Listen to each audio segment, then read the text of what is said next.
Friends, मैं आपकी दोस्त सुधा सिंह विकलांग साथी ट्रस्ट के दिव्यांगम चैनल से आप सबका स्वागत करती हूँ और आशा करती हूँ आप लोग स्वस्थ होंगे। तो फ्रेंड्स, आज मैं आप लोगों के लिए एक नई कहानी लेकर हाजिर हूँ। फेक कॉल या कह लीजिए कि साइबर क्राइम आजकल बहुत हो रहे हैं।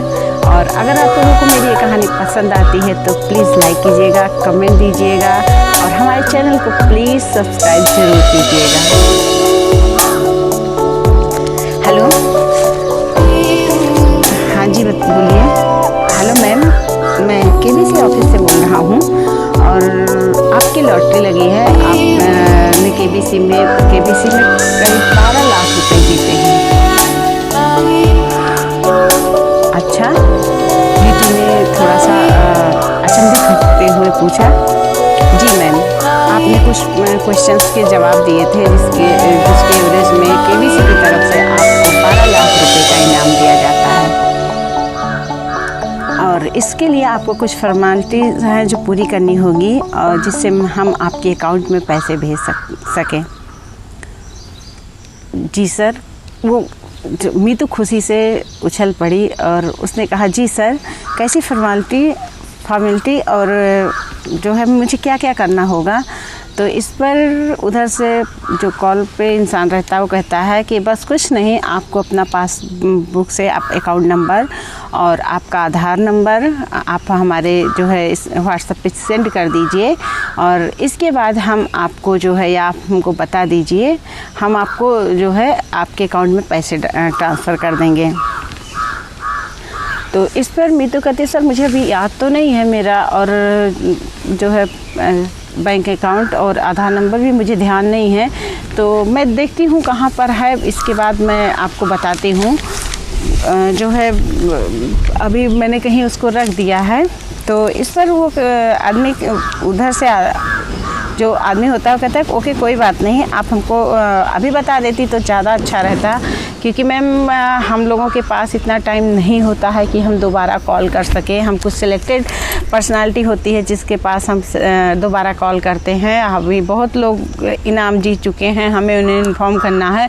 अगर हो सके तो आप अभी बता दीजिए और अगर अभी बता देती हैं तो हमारे लिए भी सुविधा रहेगी, आपके लिए भी सुविधा रहेगी। तो इस पर मीतू कहती है, अच्छा आप 1 मिनट होल्ड कीजिए, हम देख कर अभी आपको बताते हैं। वो जल्दी अपना अकाउंट अपना पासबुक ढूंढने लगती है, आधार ढूंढने लगती है। उसे हड़बड़ाहट में ना पासबुक मिलता है ना आधार नंबर मिलता है। वो बहुत परेशान हो रही थी और ख़ुद पर गुस्सा भी हो रही थी कि उसके हस्बैंड सही कहते हैं कि उसे कुछ भी याद नहीं रहता, वो सामान इधर उधर रख कर भूल जाती है। और आज इतनी इम्पॉर्टेंट खुशी उसे मिली, इतनी इम्पॉर्टेंट बात है और उसे इतनी बड़ी खुशी मिली है। अगर वो अपना अकाउंट नंबर दे देगी तो कल उसके पास 12 लाख रुपए आ जाएंगे, जिससे उसके हस्बैंड भी काफ़ी खुश होंगे। वो ये सब सोच रही थी और अपने आप को बड़े गुस्से में मतलब वो पासबुक अपना ढूंढ रही थी। आधार तो मिल गया पर पासबुक नहीं मिल रहा था। वो सोच रही थी कि अब क्या करूं मैं, और उसने कहा, सर अभी मुझे मेरा पासबुक नहीं मिल रहा है और अगर हो सके आप दोबारा कॉल कर लीजिएगा, अभी मिल नहीं रहा, मैं ढूंढ के रखूँगी तो मैं ज़रूर बता दूँगी। उधर से कॉल कट हो जाता है। वो गुस्से में रहती है, वो ढूंढती रहती है, बरबराती रहती है कि मुझे कुछ भी याद नहीं रहता, मुझे हर चीज़ याद रखना चाहिए। मेरे पति सही कहते हैं कि मैं बहुत भुलक्कड़ हूँ, कोई भी सामान शुद्ध नहीं रख पाती हूँ। और वो अपना काम किए जा रही थी, सोच रही थी, वो अंदर ही अंदर सोच रही थी कि कितनी अच्छी बात है, आज उसने 12 लाख रुपए जीते हैं। उसके हस्बैंड कितने खुश हो जाएंगे जब ऑफिस से आएंगे, उन्हें पता चलेगा। लेकिन फिर उसने सोचा नहीं, मैं नहीं बताऊंगी, मैं उन्हें सरप्राइज़ दूंगी। और मैं वो 12 लाख सोचकर उसके मन में गुदगुदी हो रही थी कि हाँ, मुझे इतने ढेर सारे पैसे मिल जाएंगे और वो अपनी कुछ ख्वाहिशें पूरी कर सकेगी। यही सारी चीज़ें वो सोच रही थी। शाम को उसके पति जो है ऑफिस से आने वाले होते हैं। वो अपना पासबुक ढूंढ रही होती है।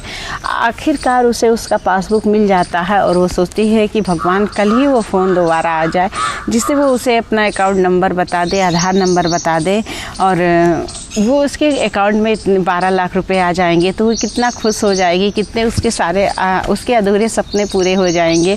और जो हस्बैंड उसके कहते हैं कि तुम कुछ नहीं करती हो, कुछ नहीं करती हो, तो जो है फिर वो बताएगी कि हाँ देखो उसने इतने पैसे कमाए। ये सारी बातें वो सोच रही थी, तभी उसके हस्बैंड आते हैं रमेश जी, और वो बेल बजाते हैं, दरवाज़ा खोलती है, पर वो बहुत खुश आज रहती है। तो ये देखकर रमेश जी को लगता है कि क्या बात, आज उनकी पत्नी कुछ ज़्यादा ही हैप्पी है। सोचते हैं होगा कुछ इनका जो है किसी बात पे खुश होंगी।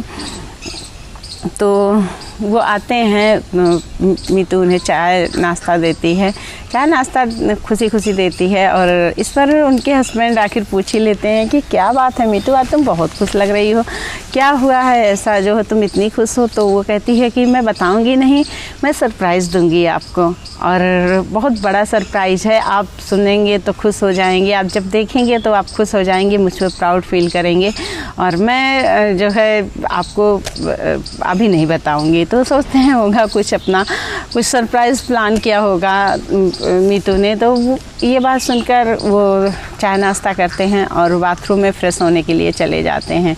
बाथरूम में फ़्रेश होकर वो आते हैं, अपने बेटे के साथ थोड़ी देर खेलते हैं। इसके बाद खाना लगने का टाइम होता है। मीतू आज बहुत खुश होती है, वो बड़े हैप्पी बहुत अच्छी अच्छी डिशें भी बनाती है। और जब उसके हस्बैंड आकर रमेश जी टेबल पर बैठते हैं तो वो लाकर सारा खाना सर्व करती है खुशी खुशी। तो वो कहते हैं आज तुम बहुत खुश नज़र आ रही हो, क्या बात है, ये देखो, अरे जो है आज तुमने खाना भी बहुत अच्छा बनाया, आखिर बताओ तो ऐसा क्या सरप्राइज़ तुमने प्लान किया है, ऐसी खुशी की कौन सी बात है। तो वो कहती नहीं अभी नहीं बताऊंगी, मैं आपको कल बताऊंगी। तो कहते हैं ठीक है। वो खाना खाने लगते हैं। वो कहते हैं अरे मीतू जानती हो आज मेरे ऑफिस में तो कुछ गजब ही हो गया। तो वो कहती क्या हुआ। तो वो रमेश जी कहते हैं कि अरे बहुत बड़ा कांड हो गया। तो मीतू कहती है बताएंगे भी कि ये बस ऐसे ही कांड हो गया, क्या हो गया आखिर। तो कहते हैं कि तुम शर्मा जी को जानती हो ना। तो वो कहते हैं हाँ जानते हैं, पार्टी में मिले थे पिछली बार ही जब फंक्शन था तो मिले थे। तो कहते हैं उनकी वाइफ से भी मिली हो। तो कहा हाँ भाभी जी से भी हम मिले हैं, क्या हुआ, कुछ हो गया, उनकी तबीयत तो सही ही तो है। तो इस पर कहते हैं हाँ तबीयत सही है पर उनके साथ बहुत बड़ा फ्रॉड हो गया। तो मीतू कहती फ्रॉड, कैसा फ्रॉड हो गया। तो कहते हैं कि भाभी जी टीचर थी तो वो जॉब कर रही थी और उनकी अब की बार मतदान में उनकी ड्यूटी लगी हुई थी पीठासीन अधिकारी की। तो जो है मतलब जब कुछ टाइम हुआ तो उनके अभी कल परसों उनके पास एक कॉल आई। तो उसमें उसने कहा कि मैं आपके ऑफ़िस से बोल रहा हूँ, वैसे ऑफ़िस से बोल रहा हूँ, आपको की पीठासीन अधिकारी में ड्यूटी लगी हुई थी और आपके अकाउंट में 4,000 रुपये आने वाले हैं। तो आप अपना अकाउंट नंबर और जो है आधार कार्ड नंबर, ATM नंबर सब दे दीजिए। तो इस पर उन्हें लगा कि हाँ हो सकता है, क्योंकि उन्होंने ड्यूटी की थी तो उन्हें लगा कि हो सकता है कि हाँ उनके ऑफिस से ही कॉल हो। इतना कॉन्फिडेंस से वो जिस तरह वो पूरा पता और सब कुछ बता रहा था कि आपका नाम ये है, आप यहाँ की रहने वाली हैं, सब कुछ पता जैसे वो बता रहा था तो उन्हें लगा कि हो सकता है मेरे ऑफिस से ही हो। और उन्होंने अपना ATM नंबर, अपने ATM कार्ड का जो नंबर होता है उसे बता दिया। उस व्यक्ति ने उनसे पूछा था कि क्या आपके पास ATM कार्ड है। तो उन्होंने कहा हाँ सर है। तो उन्होंने अपने उसका नंबर उसने पूछा तो उन्होंने अपना ATM कार्ड नंबर बता दिया। और जब ATM कार्ड नंबर बता दिया तो उनके फ़ोन पर एक OTP आई। तो उसने पूछा कि क्या कोई OTP आई है। तो मैं उनकी वाइफ ने कहा कि हाँ सर आई है और उन्होंने वो OTP भी बता दिया। आज उनके अकाउंट से लगभग 60,000 रुपये निकल चुके हैं। मीतू अपने पति का चेहरा देखे जा रही थी और शॉक्ड एकदम हो गई थी कि आज उसके साथ भी शायद ये घटना घट जाती। इस पर मीतू ने कहा कि क्या भाभी जी बिल्कुल नहीं समझ पाई। तो उसके पति रमेश ने कहा कि वो कॉल से ऐसे ही होते हैं जहाँ पर वो लोग पूरी तरह से भरमाए रहते हैं, दिमाग पूरी तरह से भरमा देते हैं और लोग उनके बहकावे में आ जाते हैं। वो इस तरह पूरी जानकारी लेकर कॉल ही करते हैं। मीतू कुछ बोलती नहीं है, चुपचाप से खाना देती है और उसे अपनी गलती का एहसास होता है कि आज उसके अकाउंट से भी पैसे कट जाते। अगर आज उसका पासबुक मिल जाता या उसकी भूलने की आदत ना होती तो आज उसके भी अकाउंट से पैसे गुम हो जाते, चले जाते, कट जाते। वो अपने अंदर ही अंदर अपने आप को कोस रही थी और शाबाशी दे रही थी कि अच्छा है कि वो भूल गई थी, और वो ये बात अपने पति से नहीं बताती है। और ये सारी घटना सुनकर वो सतर्क हो जाती है। दूसरे दिन तो कॉल नहीं आता, तीसरे दिन फिर कॉल आता है कि मैम आपने केबीसी से 12 लाख रुपए जीते हैं, उस दिन मैंने फ़ोन किया था तो आपको पासबुक नहीं मिला था। तो यहाँ पर मीतू बिल्कुल सतर्क हो चुकी होती है। उसने कॉलर आईडी अपने फ़ोन ऐप में डाउनलोड कर लिया था और यहाँ पर जब वो फ़ोन से कॉलर आईडी चेक करती है तो वो कहीं बाहर का नंबर दिखाता है और आवाज़ भी उसे बाहर की लगती है। तो जब वो कहता है कि मैम आप अपना प्लीज़ क्या आप अपना अकाउंट नंबर और अपना आधार कार्ड बताएंगी, तो वो पहले तो उससे बातों में उलझाए रहती है, सर मिला नहीं, मैं भूल गई। तो वो उससे बहुत ज़्यादा रिक्वेस्ट करता है तो वो अपना गलत पासबुक का नंबर बताती है और तब वो उधर से कहता है कि नहीं आपने गलत बताया है और आप गलत बता रही हैं। तो इस पर मीतू मुस्कुराने लगती है और कहती है भाई साहब आप मुझे पता है आप फेक कॉल करके आप मेरे अकाउंट से पैसे निकालना चाहते हैं, मुझे सब कुछ पता है और आप ऐसी हरकतें क्यों करते हैं और मैं समझ गई हूँ। तो इसका कोई मतलब नहीं है, ना मैं अपना अकाउंट नंबर दूंगी, ना मैं आपको आधार कार्ड नंबर दूंगी, ना मैं कोई OTP बताऊंगी। तो इस पर वो आदमी जब ये सारी बातें सुनता है तो फ़ोन उधर से कट कर देता है और नीतू भगवान का थैंक गॉड करती है कि भगवान आज उसे साफ साफ बचा लिया। उसने ये भी सोचा कि आज के बाद वो अपने पति से कोई बात नहीं छुपाएगी, उन्हें सारी बातें बता देगी। इस तरह से अगर कोई भी प्रॉब्लम होती है या कोई इस तरह सा कुछ है तो, और वो उससे कहती है कि सर मैंने जब केबीसी में पार्ट ही नहीं लिया था तो मुझे केबीसी से 12 लाख रुपए कहाँ से मिलेंगे, और अगर केबीसी में लोग पार्ट लेते हैं तो उसी टाइम कॉल आता है, ये इतने दिनों बाद कोई कॉल नहीं करता है। तो ये सारी बातें जब वो उनसे कहती तो उधर से फ़ोन कट जाता है और भगवान का शुक्रिया अदा करती है कि आज उसकी भूलने की आदत ने उसे बचा लिया, वरना अगर पासबुक उसे तुरंत मिल जाता और वो तुरंत उस इंसान को अपना पासबुक नंबर और आधार कार्ड नंबर बता देती तो उसके आज सारे पैसे उड़ गए होते। तो फ्रेंड्स आजकल साइबर क्राइम बढ़ता जा रहा है और मेरी कहानी यहीं पर ख़त्म होती है। तो प्लीज़ आप लोग भी सतर्क रहिए। आजकल साइबर क्राइम बहुत बढ़ रहा है। लोग तरह तरह से कि आप फेसबुक पर ये जीते हैं, आपने इंस्टाग्राम पे जीता है, आप व्हाट्सएप पे जीते हैं, आपने यहाँ पर मतलब हर जगह आप अपना, अभी मेरे बाराबंकी में ही कुछ कांड हुए हैं टीचरों के साथ जहाँ पर बहुत से टीचर के बहुत सारे पैसे निकल गए हैं। सिर्फ ये बात हो के कि आप पीठासीन अधिकारी थी, आपके अकाउंट में मुझे कुछ पैसे डालने हैं, आप अपना ATM कार्ड नंबर दे दीजिए और OTP बता दीजिए। तो ये सारी चीज़ें हमारे बाराबंकी में ज़िले में भी हुई हैं।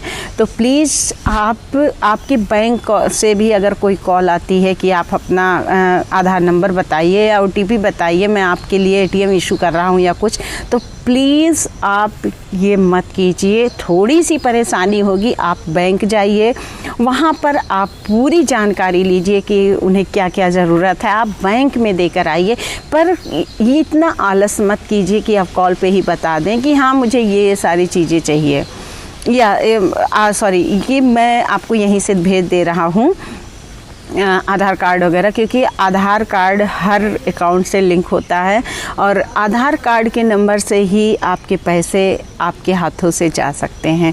तो प्लीज़ सतर्क रहिए और अपने पैसे को सेव रखिए, क्योंकि वो आपकी मेहनत की कमाई है और मेहनत की कमाई को यूं ही किसी के हाथों में मत जाने दीजिए। हर जगह दूर तो दूर, मैं खुद इसका शिकार खैर नहीं बनी। मुझे जब कॉल ये आया था कि मैं केबीसी में, मैंने शायद 25 लाख रुपए का कुछ आया था कि आज के 4 साल पहले की बात मैं बता रही हूँ कि 25 लाख रुपए आपने जीते हैं और प्लीज़ आप जो है मतलब आप अपना बैंक अकाउंट नंबर दे दीजिए ये सारी बातें मैंने मतलब मुझसे उधर से बातें हुई, तो मैंने जब ट्रू कॉलर पे अपना वो नंबर डाला तो फिर मुझे वो बाहर का नंबर मिला और लगभग वो शायद पाकिस्तान या कहीं का नंबर था और आवाज़ भी कुछ चेंज थी। फिर मैंने उसे बहुत मतलब उल्टा सीधा सुनाया था और मैं सतर्क थी क्योंकि मेरे घर में अक्सर ये सारी बातें होती रहती कि साइबर क्राइम बहुत बढ़ रहा है, बहुत सारी चीज़ें हो रहा है, तो ये सारी चीज़ें हो रही हैं आजकल। तो प्लीज़ आप लोग ज़रा सा सतर्क रहिएगा और अपने पैसे को सेव रखिएगा। कोई भी अगर आपसे किसी भी ATM या किसी चीज़ के बारे में पूछता है तो प्लीज़ मत बताइए, अपने आप को सेव रखिए, अपने पैसों को सेव रखिए, सबको सेव रखिए। तो फिर मैं इसी के साथ मिलती हूँ, तब तक के लिए नमस्कार और एक नई कहानी के साथ मिलती हूँ। अगर मेरी कहानी पसंद आती है तो please like, comment and share कीजिए। बाय। अभी रुकिए, अभी जाइए मत। कहते ना कि हम जो कुछ भी सीखते हैं सब हमारे गुरु सिखाते हैं, और वो गुरु चाहे हमारी प्रथम गुरु हमारे माँ बाप हों, चाहे हमारे गुरु हमें जो शिक्षा देते हैं या हमें जो अच्छी राह दिखाते हैं। तो हमारी अम्रपाली जी आप लोगों के लिए लेकर प्रस्तुत हुई हैं गुरु वंदना, और वो बहुत अच्छी गायिका हैं, बहुत अच्छे भजन वगैरह गाती हैं और आप लोग ज़रूर सुनिए। और अगर आप लोगों को पसंद आता है तो please like, comment and share कीजिए और हमारी अम्रपाली जी का भी उत्साहवर्धन कीजिए। और इसी के साथ फिर मैं मिलती हूँ आप लोगों से एक नई कहानी के साथ, एक नए जोश के साथ। तब तक के लिए बाय।